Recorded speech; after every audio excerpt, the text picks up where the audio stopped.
As soon as the footsteps were out of earshot, Saito-san broke the silence. 何故あんなことを言った？ It had been so long since I found myself on the other end of one of Saito-san's frigid questions. The bite in his voice made my stomach drop, but I stood tall and stayed put. 今からでも遅くはない。土方さんの後を追って共に行け。 He's trying so hard to push us away, but he can't. He won't. I won't let it. No. さっき話していたことを聞いてなかったのか。これから合図は戦火に見舞われる。今度ばかりは生き延びられるかわからない。Hold on. There we go. ここに残っても無駄死にするだけだ。 I looked straight at Saito-san, facing his harsh words head on, and I turned the questions back to him. Saito-san, you plan on dying on this battlefield, do you? No answer came from him at first. Cooties! Well, I'm sorry, but there's gonna be a lot in like the next 30 minutes. Surely he had planned on explaining some lie in order to save face. Instead, he grimaced angrily and threw his hands into the air as if he had abandoned his original answer. だとしたらどうだというのだ。 In this moment, I realized that any sentiment shared between Saito-san and myself was thinner than a strand of hair. We'd never exchanged promises for the future. In all actuality, I had no clue what Saito-san thought of me, much less if those thoughts bloomed into anything real. All that we had to fall back upon were our words. Perhaps only in the space of our conversations had I done anything to climb into his heart, but only just. Even so, I had to try. Then I'm staying here too. I won't leave your side until the very end. As the words escaped my lips, Saito-san scowled at me with such ferocity, it was as if his eyes could summon daggers that were aimed right for me. 俺があんたの命の恩人だからか。あんたを守れと命じたのは土方さんだ。俺はただ命令に従ったまでのこと。そんな義理のために命を危険にさらすべきではない。さっさと行け。 But I refused to move. Instead, I balled my hands into tight fists and spoke. That's not it. I don't want to stay with you just because you saved my life. では何故だ? I was tired of being placed at the center of his questions, and instead I fought back. Is it too much to ask to want to be with you? My heart pounded furiously in my chest, realizing I was challenging a man who stored his anger silently behind his vacant expressions. But I was steadfast and staring into his eyes patiently, attempting to draw whatever truth I could from them. My god, the sun is having a battle with the clouds. Saito-san once said to me that the heart sings its song through the eyes. Pools of azures floated idly in his irises, and I was lost in them as their light made its way to me. Eventually, he turned away. As soon as I said light, the clouds parted and the sun came through. あんたを死なせたくない。 At last, an honest truth came from his tired lips. And so, too, relief came to me. Saito-san had exposed his heart to me, face to face. Well, I can't bear the thought of yours either, Saito-san. But this is a truth I've come to accept. The truth that one day you may not return to me. But I also accept that if you abandon the Aizu when they need you most, you may regret it forever. So grant me this. I want to remain at your side. Until I can no longer breathe, I am yours. I know that this is rather selfish of me to request. Saito-san looked in everything. Saito-san took in everything I had said, quietly considering my humble words. It looked as though each word was turned over and over again in his head, perhaps searching for one last way to convince me to leave with Hijikata-san, but...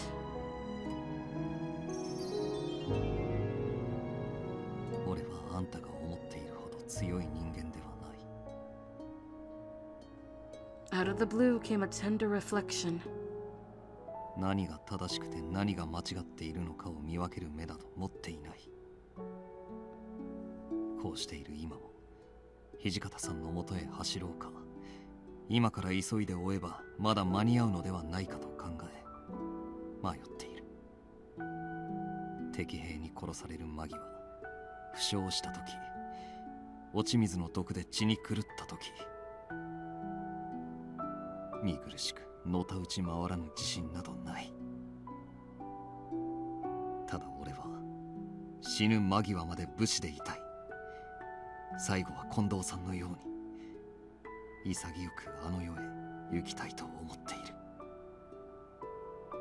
そのためには自分の心に沿う答えを、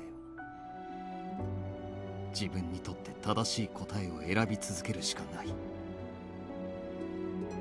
だから会津に残ることを決めた。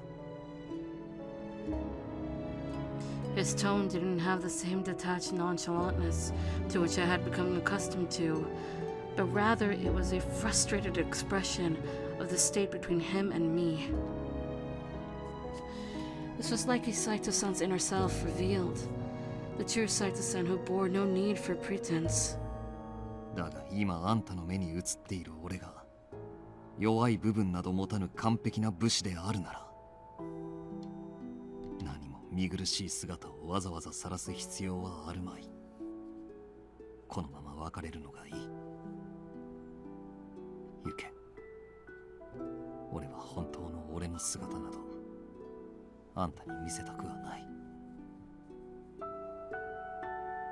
His voice was hushed, but his words struck such a potent nerve with me that it was as if he were screaming them into my face. And still, I refused to move. Hello, phone. I don't think you should worry too much about whether or not you're making the right choice. And this is something that's stressing you out. So whatever choice you make, I will be there to support you no matter what. And no matter what happens to you, I will never think anything less of you. So please, let me stay with you. I could see Saito-san's eyes widened. Our silence brought with it a nervous tension, and I almost felt as though he would strike me. Or even grab my wrist and drag me to Hijikata-san's convoy himself. As impatience and dread began to get the better of me.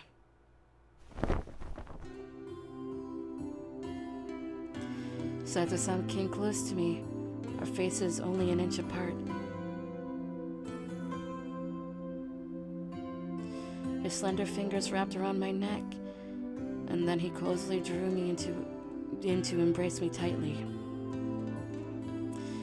Those gorgeous blue eyes were gazing into my own, and together we basked in an unspoken comfort. His lower lip quivered, as if he could break into tears at any moment. Within Saito-san's timid embrace, our eyes were locked together, but then he pulled back in a nervous stupor. それがあんたの出した答えだな。 Every word he spoke sounded like he was working to convince himself of my answer, rather than an honest, inquisitive tone. 後で悔やんだりしないか。さっきの言葉が今のあんたにとって最も正しい答えか。 Saito-san's leer was piercing, and with both eyes, he was searching desperately for validation. It was the first time I'd seen such an urgent, vulnerable expression behind his eyes, which had seen a lifetime of pain. So I told him the truth. I want nothing more than to be with you, Saito-san. Please, take me with you. I looked up at Saito-san, telling the man whom I had loved everything I knew he had yearned to hear. Saito-san's eyes moistened ever so slightly. And for a brief moment, he seemed caught in an emotional limbo between laughter and crying. 誠実な瞳だな。心の底からの魂から出た言葉を口にした時の嘘偽りない目だ。 A wave of relief seemed to come over Saito-san, and he gulped anxiously. Then his lips slowly approached mine. Just before our lips touched, Saito-san contemplated for just a beat. And then, as if he were repeating my words again in his head, his lips curled into a smile. At last, our lips met. It was the first time I'd ever kissed a man. At first, my heart raced frantically, pounding harder than I'd ever felt, and then I was enveloped by a warm sense of calm. Saito-san's supple lips quivered preciously against mine. If only this kiss were a promise for the future, beyond a blissful inferma. But what lies in store for us, we do not know. It could be a lifetime of despair and woe. But even then, the moist, tender touch of his full lips pressed against mine as we exchanged a moment of passion gave me a life's worth of happiness. In this moment, our hearts became one. And this alone was enough for us as we considered our lives hanging in the balance of our future.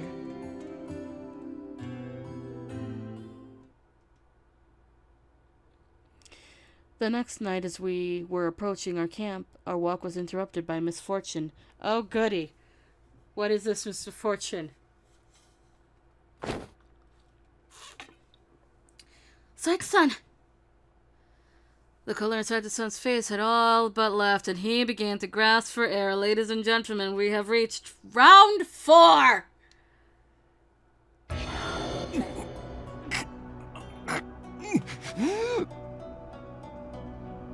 He dug his fingernails into his chest, grimacing from the agonizing pain as sweat began to cover his fragile frame.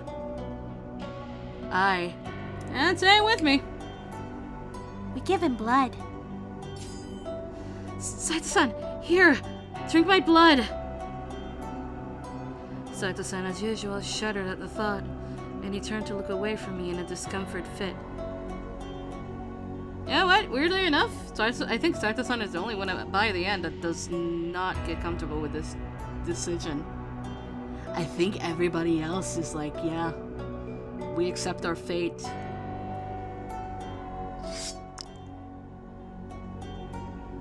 Like I had done previously, I unsheathed my kodachi and made a small cut just underneath my ear.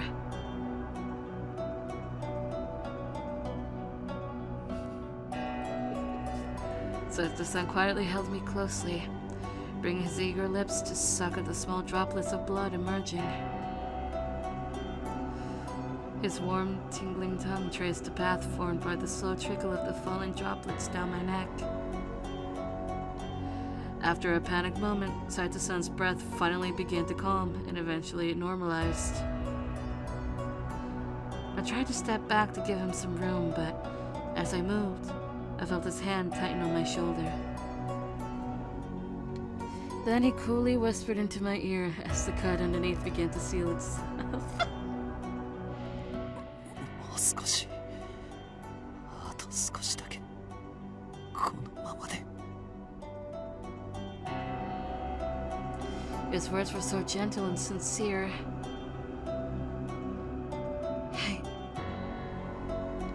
I gave him a small nod and I leaned myself against him.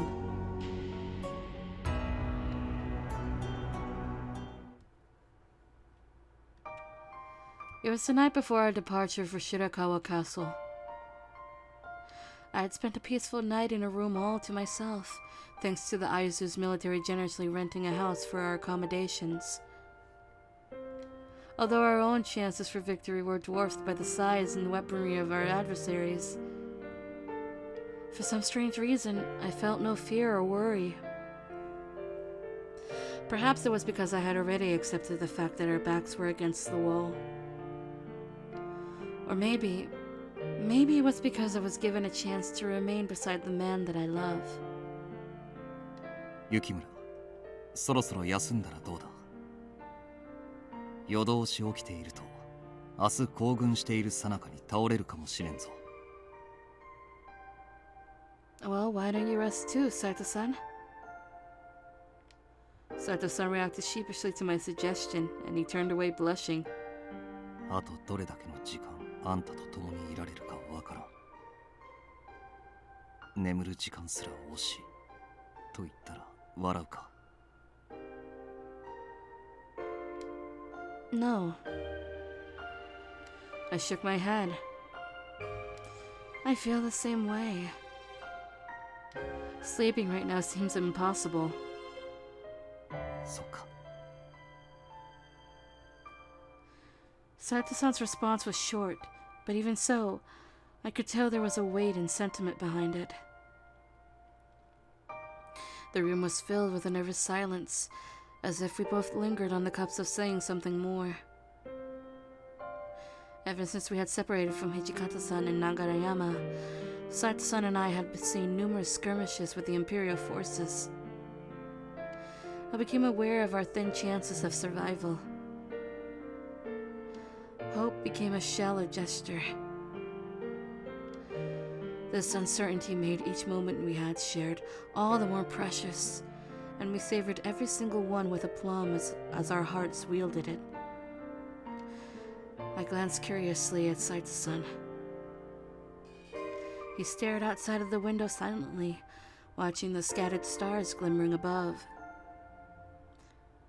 Saito-san, do you enjoy looking at the stars? My question prompted him to gaze inquisitively at me in kind. 何故そう思う。 That night in Kofu, you were so entranced by the stars that night as well. あんたは俺をよく見ているな。Well, yes. I have loved you for some time now. The words came so naturally from my mouth. These feelings of attraction had stewed in my heart for such a long time. How had I not realized it? Saito-san merely blushed and shrugged his shoulders. 夜空だけではない。昼間の空も、虹も、海も好きだ。Starry nights, sunsets, rainbows, and the sea? Saito-san seemed to be mouthing off random phrases, and I cocked my head in befuddlement.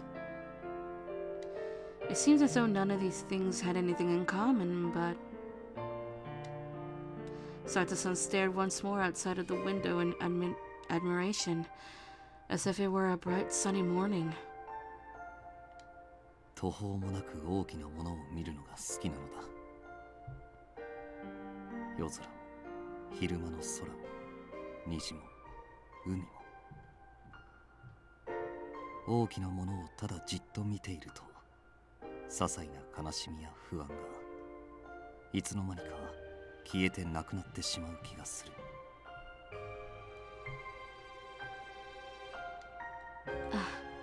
You have a point. Every time I had found Saito-san's stargazing... Oh my god, it's a phone! Hold up! Every time I found Saito-san's stargazing, it seemed he was reflecting upon his own self-doubts.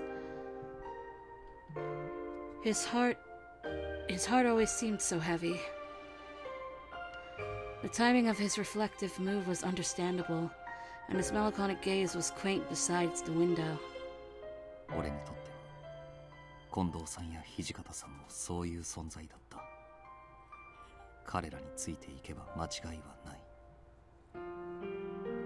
俺の不安や悩みを消し去ってくれる大いなるものの象徴だった。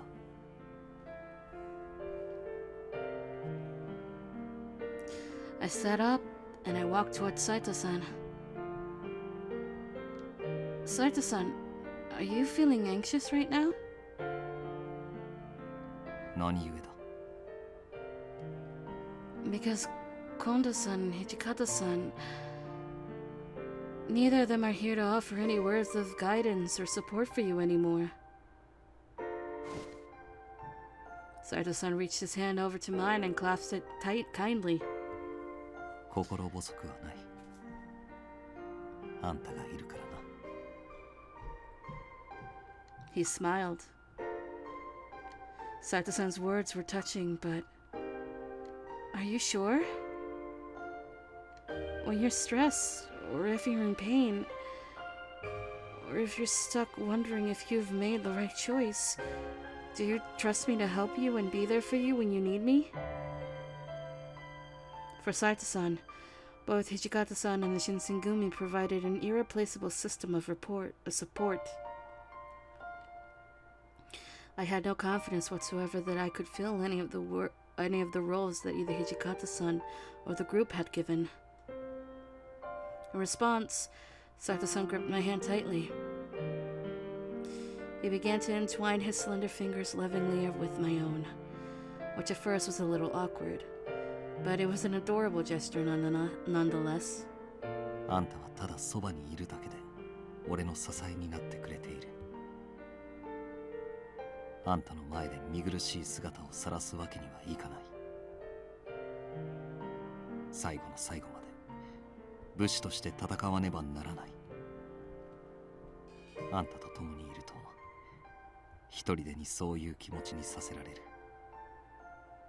だから不安に思う必要はない。 I see. Like always, Saito-san's calm reassurance comforted me. For as long as he would have me, I would stick by him. Even until the very last second of my life, I will do whatever he asks of me so long as we are together. It was deflating, however, to think that these moments were numbered. If anything, I recognized this as an opportunity to ask him about things I had always wondered. What should I ask him about first? The pest! Saito-san, do you remember this? I pulled a small charm from out of my pocket. At first, Saito-san gazed at it absent-mindedly. いや、見覚えがないが、それがどうしたというのだ。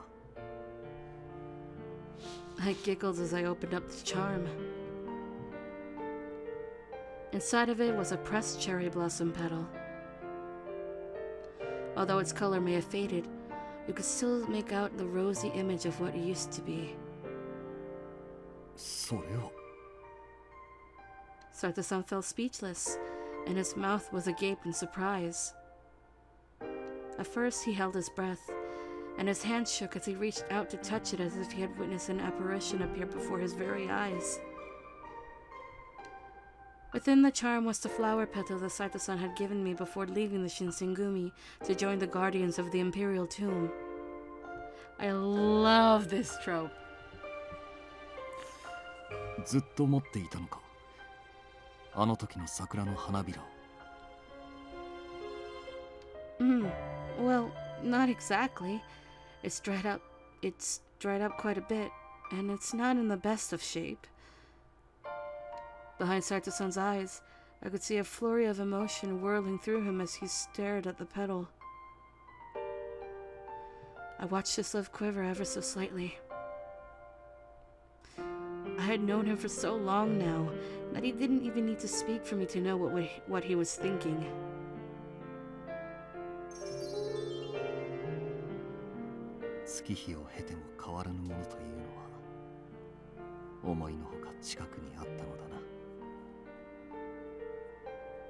Saito-san let out a satisfied grin. Huh? You mean this flower petal? But it has wilted so much. He's smooth. これを手渡した時のあんたの思いが今も変わらずここにある。そしておそらくこれから先もずっと。I think Saito-san was fighting back how overcome with emotion he may have felt. Then he closed his eyes and handed the charm back to me. 感謝する雪村。いいものを見せてもらった。Oh, it's no problem. Watching Saito-san beam with such delight filled me with happiness. Silence fell between us once more. Bright white clouds covered every inch of the sky. The music just stopped very suddenly. What the hell? Our evening together, it seemed, had come to an end. However, Saito-san and I found ourselves unwilling to budge. His hand was still gently coiled in mine, and our bodies were leaned against each other. After prolonged silence, Saito-san glanced over in my direction, before whispering softly into my ear.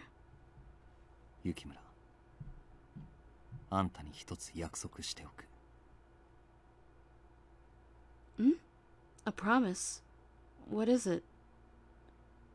Saito-san kept his stare fixed on me. これから先、何があっても、俺は命を懸けてあんたを守る。新選組でも土方さんでも会津公の命令でもなく、俺自身の命令で。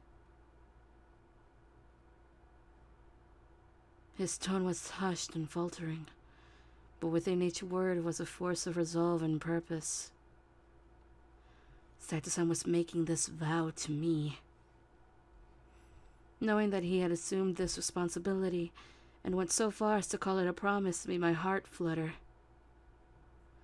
Yet, it was difficult to respond at first. What response could I give after he had poured himself to me? My hands were trembling, but I reached out to him. I wanted to be as close to him as I humanly could. I wanted him to know how much I loved him.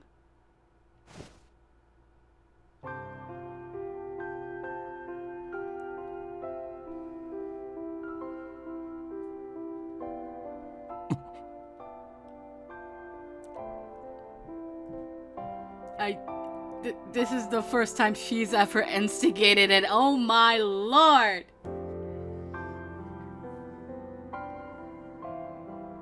A bold move, perhaps.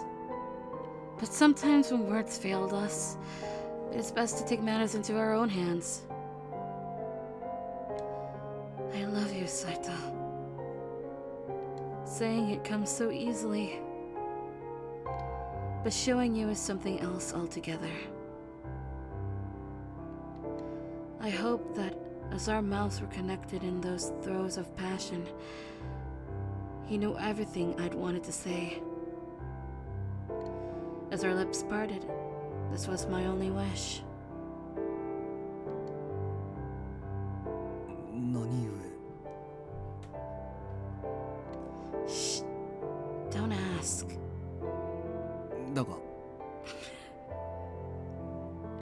He attempted to gather his breath and reattempt his question, but then he fell silent. A long silence, mind, that I had expected. Throughout our pause and conversation, my cheeks were still flushed with color. So I took his hand once more. Why don't we go to bed? Oh, Our hands were still entwined. Saito-san's cheeks were red, and I led him to the futon, into which he carefully made himself snug. I saw a playful grin curl in the corner of his lips, and it made me smile in return.